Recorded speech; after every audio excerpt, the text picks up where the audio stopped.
ആകാംക്ഷയുടെ മുൾമുനയിലാണ് കേരളത്തിലെ കോൺഗ്രസ് പ്രവർത്തകർ. ഐക്യജനാധിപത്യ മുന്നണിക്കും കോൺഗ്രസിനും ഈ നിയമസഭാ തെരഞ്ഞെടുപ്പിൽ മിന്നും വിജയം സമ്മാനിച്ച കോൺഗ്രസ് പ്രവർത്തകർ നിരാശരാണോ എന്ന് ചോദിച്ചാൽ സാമൂഹ്യ മാധ്യമങ്ങളിലടക്കം കോൺഗ്രസ് പ്രവർത്തകരുടെ പലരുടെയും പ്രൊഫൈലിൽ നിന്ന് വരുന്ന പോസ്റ്റുകൾ നിരാശ കലർന്നതാണ് എന്ന കാര്യത്തിൽ തർക്കമില്ല. ഈ തെരഞ്ഞെടുപ്പ് വിജയത്തിന്റെ മാറ്റു കുറയ്ക്കുന്ന രീതിയിൽ പ്രവർത്തകർ ഒരു നേതാവിന് വേണ്ടി തെരുവിലിറങ്ങുന്ന കാഴ്ചയും കേരളത്തിൽ കണ്ടു. ഐക്യജനാധിപത്യ മുന്നണിയും കോൺഗ്രസും ഇത്ര വലിയൊരു വിജയം പ്രതീക്ഷിച്ചിരുന്നില്ലെങ്കിലും 100-ലധികം സീറ്റുമായി 2001 ശേഷം കോൺഗ്രസിനെ അധികാരത്തിലേക്ക് തിരിച്ചു കൊണ്ടുവന്ന ജനങ്ങളെ കൊഞ്ഞനം കുത്തുന്ന നിലപാടാണിപ്പോൾ ചില നേതാക്കന്മാരുടെ ഭാഗത്തുനിന്ന് ഉണ്ടാകുന്നതെന്ന് പറഞ്ഞാൽ അതിൽ സംശയമില്ല, അതിശയോക്തിയില്ല. എന്തായാലും കേരളത്തിലെ കോൺഗ്രസ് പ്രസ്ഥാനം ഒരു സമാനതകളില്ലാത്ത പ്രതിസന്ധിയിലൂടെയാണ് കടന്നു പോകുന്നത്. കാരണം ആര് മുഖ്യമന്ത്രിയായാലും കേരളത്തിൽ കോൺഗ്രസ് പ്രവർത്തകരുടെ ഭാഗത്തുനിന്ന് വലിയ പ്രതിഷേധമുണ്ടാകും. പാർട്ടി നേതാക്കന്മാരെ ചേരിതിരിഞ്ഞ അവരെ തെറിവിളിക്കുന്ന കാഴ്ച നമുക്ക് കാണാൻ കഴിയുകയാണ്.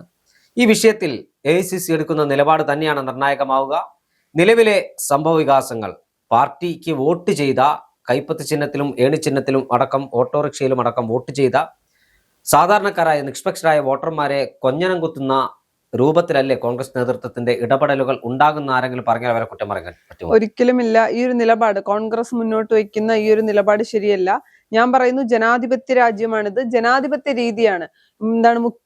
LDF അല്ലെങ്കിൽ ഇടതുമുന്നണി എടുത്തു കഴിഞ്ഞാൽ പിണറായി വിജയൻ അല്ലാതെ മറ്റൊരു പേരുണ്ടായിരുന്നില്ല മുഖ്യമന്ത്രിയെ ഉയർത്തിക്കാട്ടാൻ. അല്ലെങ്കിൽ പിണറായി വിജയന് ശേഷം പ്രളയം എന്ന നിലപാടായിരുന്നു ഇടത് സർക്കാരിൻ്റെത് അല്ലെങ്കിൽ ഇടതുമുന്നണിയുടേതെങ്കിൽ, മറിച്ച് കോൺഗ്രസിലേക്ക് വരുമ്പോൾ ഒന്നിലധികം പേർ മുഖ്യമന്ത്രിയാകാൻ യോഗ്യരായിട്ടുണ്ട് എന്ന് പറയുന്നത് അത് കോൺഗ്രസ് പാർട്ടിയുടെ ഏറ്റവും നല്ല കാര്യം എന്നാണ് ഞാൻ വിശ്വസിക്കുന്നത്. കാര്യം ഒരു ജനാധിപത്യ രാജ്യത്ത് അങ്ങനെ വേണം. ഒരാൾ എന്ന് പറയുന്നതിനപ്പുറത്തേക്ക് ഒന്നിലധികം നേതാക്കൾ ഉണ്ടാകുക എന്ന് പറയുന്നത്, മുഖ്യമന്ത്രിയാകാൻ ഒന്നിലധികം നേതാക്കൾക്ക് ടാലന്റ് ഉണ്ട് എന്ന് പറയുക വലിയ കാര്യം തന്നെയാണ്. അത് ജനാധിപത്യ രീതിയിൽ ഇപ്പൊ ഞാൻ വിശ്വസിക്കുന്നത് ഈ ഒരു പ്രോസസ്സ് എന്ന് പറയുന്നത് ജനാധിപത്യപരമായിട്ടുള്ള ഒരു, നമ്മൾ എപ്പോഴും പറയുന്നതാണ് കോൺഗ്രസ് എന്ന് പറയുന്നത് ജനാധിപത്യ പാർട്ടിയാണ്. അതുകൊണ്ട് തന്നെ അവിടെ മുഖ്യമന്ത്രിയെ തെരഞ്ഞെടുക്കുകയും ജനാധിപത്യ രീതിയിലായിരിക്കും.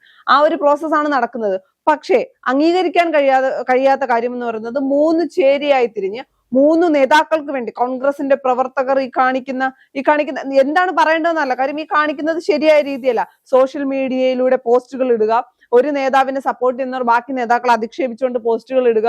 പിന്നെ ഞങ്ങളുടെ യോഗ്യത ഓരോരുത്തരുടെ, ഇപ്പം KC വേണുഗോപാലിന്റെ ഇത്ര MLA മാർ സപ്പോർട്ട് ചെയ്യുന്നു, അല്ലെങ്കിൽ കുറച്ച് കാര്യങ്ങൾ ഇവർ പറയുന്നുണ്ടല്ലോ. ഇപ്പൊ VD സതീശനാണെങ്കിൽ 5 വർഷം പ്രതിപക്ഷത്തിരുന്ന് ഈ പാർട്ടിയെ തിരികെ കൊണ്ടുവന്നത് VD സതീശനാണെന്ന് പറയുന്നു. രമേശ് ചെന്നിത്തലയാണ് എങ്കിൽ പറയുന്നത് സീനിയോറിറ്റി നോക്കണമെന്ന് പറയുന്ന 3 പേരും അവരുടെ കഴിവുകൾ അല്ലെങ്കിൽ അവരെ എന്തുകൊണ്ട് മുഖ്യമന്ത്രിയാക്കണം എന്നുള്ള കാര്യം പറയുമ്പോൾ മറുവശത്ത് അവർ പല കാര്യങ്ങളും പറയാതെ പോകുന്നു, അല്ലെങ്കിൽ മറുവശത്തുള്ള ആളിനെ താറടിച്ചു കാണിക്കാൻ ഇവർ ശ്രമിക്കുന്നുണ്ട്. പിന്നെ കഴിഞ്ഞ ദിവസം നമ്മൾ കണ്ടതാണ് VD സതീശന് വേണ്ടി പ്രവർത്തകർ തെരുവിലേക്ക് ഇറങ്ങുന്നത്. അങ്ങനെയാണ് എങ്കിൽ ഈ പാർട്ടിയോടുള്ള നിഷ്പക്ഷരായ വോട്ടർമാരുടെ വോട്ട്, അല്ലെങ്കിൽ ഞാൻ വിശ്വസിക്കുന്നില്ല കോൺഗ്രസ്സുകാരെല്ലാവരും കൂടി വോട്ട് ചെയ്ത് ജയിപ്പിച്ചതല്ലോ, നിഷ്പക്ഷരായ ആളുകളുടെ വോട്ടുണ്ട്. അവരെ കൊഞ്ഞനം കുത്തുന്ന രീതി തന്നെയാണ് കോൺഗ്രസ് എടുക്കുന്നത്.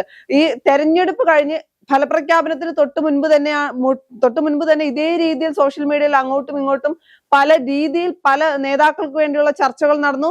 സാമൂഹിക മാധ്യമങ്ങളിലടക്കം വലിയ രീതിയിൽ നേതാക്കൾക്ക് വേണ്ടി മുറവിളി കൂട്ടുന്നു. അത് കഴിഞ്ഞിപ്പോ തെരഞ്ഞെടുപ്പിന്റെ ഫലം പുറത്തു വരുന്നു. വലിയ വിജയം, ഐക്യജനാധിപത്യ മുന്നണിക്ക് വലിയ വിജയം ഉണ്ടാകുമ്പോഴും ആ തർക്കം അവസാനിപ്പിക്കുന്നില്ല. കഴിഞ്ഞ ദിവസം CR മഹേഷ് പറഞ്ഞതുപോലെ കുളിപ്പിച്ച് കൊച്ചിനെ ഇല്ലാതാക്കും എന്നുള്ള രീതിയിലേക്ക് കൊണ്ട് എത്തിച്ചിട്ടുണ്ട്. ഞായറാഴ്ച അറിയാം ആരായിരിക്കും കേരളത്തിന്റെ മുഖ്യമന്ത്രി എന്ന്. അതുവരെ ക്ഷമിക്കാൻ ഈ പ്രവർത്തകർ എന്തുകൊണ്ട് തയ്യാറാകുന്നില്ല? ഞാൻ മനസ്സിലാക്കുന്നത് AICC ഒരു നിലപാട് അല്ലെങ്കിൽ ഹൈക്കമാൻഡ് ഒരു നിലപാടെടുക്കും.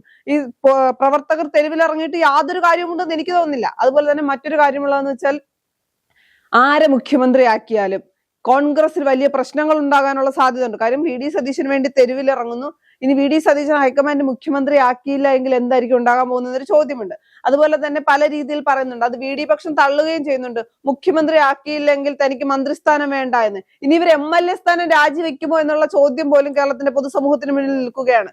എന്നെ മുഖ്യമന്ത്രി ആക്കിയില്ലെങ്കിൽ, ഞാനിപ്പോ പറയുന്നത് VD സതീശന്റെ രമേശ് ചെന്നിത്തലയുടെ പേര് മാത്രമാണ്. കാര്യം KC വേണുഗോപാൽ നിലവിൽ MLA അല്ല, MP ആയതുകൊണ്ട് ഞാൻ ആ പേര് പറയുന്നില്ല. VD സതീശനെയോ രമേശ് ചെന്നിത്തലയോ മുഖ്യമന്ത്രി ആക്കിയില്ല എങ്കിൽ ഇവർ MLA സ്ഥാനം രാജിവെക്കും, അല്ലെങ്കിൽ മറ്റു ഒരു മന്ത്രിസ്ഥാനവും വേണ്ട എന്നൊരു നിലപാടെടുക്കുമോ എന്നുള്ള ചോദ്യമൊക്കെ നിലനിൽക്കുകയാണ്. അപ്പൊ ഹൈക്കമാൻഡ് എടുക്കുന്ന തീരുമാനം കോൺഗ്രസ് പാർട്ടിയെ പിടിച്ചുലയ്ക്കുമോ? 10 വർഷം പ്രതിപക്ഷത്തിരുന്ന് അധികാരത്തിലേക്ക് എത്തുമ്പോൾ പാർട്ടിയെ തന്നെ തകർക്കുന്ന രീതിയിലുള്ള ഒരു അല്ലെങ്കിൽ ആരും പ്രതീക്ഷിക്കാത്ത, ഐക്യ ജനാധിപത്യ മുന്നണി പോലും പ്രതീക്ഷിക്കാത്ത അത്രയും വലിയ വിജയം കിട്ടുമ്പോഴും ആ വിജയത്തിന്റെ മാറ്റ് കുറയ്ക്കുകയാണ് ഈ മുഖ്യമന്ത്രി ചർച്ചകൾ ചെയ്തുകൊണ്ടിരിക്കുന്നത്. തീർച്ചയായും കേരളത്തിലെ കോൺഗ്രസ് പ്രവർത്തകർ തമ്മിലടിക്കുന്ന ഒരു കാഴ്ച നമുക്ക് കാണാൻ കഴിയുന്നു. ഇന്ദിരാഭവന് മുന്നിൽ വിവിധ നേതാക്കന്മാരുടെ ബഹുവർണ്ണ ചിത്രങ്ങൾ അടങ്ങിയ ഫ്ലക്സ് ബോർഡുകൾ സ്ഥാപിക്കുന്നു. മറുവിഭാഗം അതിന്റെ മുകളിൽ കരിയോയിലൊഴിക്കുന്നു. ഇത് കേരളത്തിൽ കോൺഗ്രസിന് വോട്ട് ചെയ്ത, ഐക്യജനാധിപത്യ മുന്നണിക്ക് വോട്ട് ചെയ്ത പ്രവർത്തകരെ നോക്കി കൊഞ്ഞനം കുത്തുന്ന നിലപാടാണ് പാർട്ടി നേതൃത്വത്തിന്റെ അല്ലെങ്കിൽ ഒരു വിഭാഗം അണികളുടെ ഭാഗത്തുനിന്നുണ്ടാക്കുക. അതിൽ നേതാക്കന്മാരുടെ പിന്തുണയുണ്ടെന്നും ഞാൻ പറയുന്നില്ല. ഒരു വിഭാഗം അണികളുടെ നേതൃത്വത്തിലാണ് ഇത്തരത്തിൽ നടക്കുന്നത്. അല്ല, നേതാക്കന്മാർക്ക് അത് നിയന്ത്രിക്കാനും കഴിയും. തീർച്ചയായും അവിടാണ് പോയിന്റ്. നേതാക്കന്മാർക്ക്, അതായത് ഈ നേതാക്കന്മാർ പറയണം, 3 പേരുമുണ്ട്.